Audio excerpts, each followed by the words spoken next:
How tough is your journey? In 2012, 17-year-old Yusra Mardini was stuck in a broken-down dinghy with 20 other Syrian refugees between Turkey and Greece. Facing death like so many who had failed to make the trip, she and her sister jumped in the water and swam the boat all the way to land, saving everyone on board, almost all who couldn't swim. The story could end there, but incredibly today Yusra will be representing no country, with no flag and no national anthem, when she enters the Olympic Stadium to compete as an Olympic athlete as part of the very first Olympic refugee squad. If you lost everything, your home, your family, your country, would you quit on life? Would you lay low and rebuild? Or would you, like Yusra, go all in and make a stand for your greatness?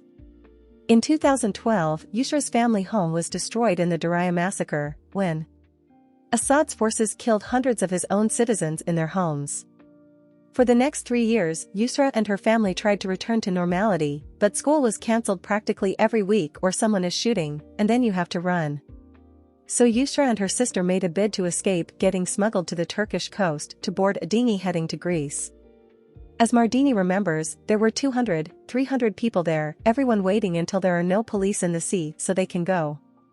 Yusra's crowded dinghy's engine died within 20 minutes of leaving. Only 4 in the boat could swim, but the 2 men who jumped in with Yusra and her sister soon gave up.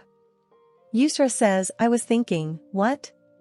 I'm a swimmer, and I'm going to die in the water in the end?" So it was up to the 2 girls to keep going for the next 3 hours. The little kid kept looking at me, scared, so I was doing all these funny faces. They made it to Lesbos, then were smuggled through Serbia to Hungary, Austria and finally, Germany, where she spent the winter queuing for days at a time to get asylum papers. So how did she end up at the Olympics? Yusra says, "I remember everything. I never forget. But it's the thing that's pushing me actually to do more and more. Crying in the corner, that's just not me." She continued her passion for swimming, and joined a local swimming club in Berlin, where her talent was seen by the national team and IOC. She decided to make a bid for the Olympics despite having no country to compete for, and qualified for the 100-meter freestyle and 100-meter butterfly. Now 1 year after her swim across the Aegean Sea, Yusra is competing in the Rio Olympics as part of 10 athletes in the very first refugee Olympic team.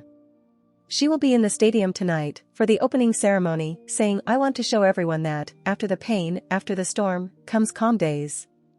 I want to inspire them to do something good in their lives. However tough things get, remember it's the tough times that make you tougher.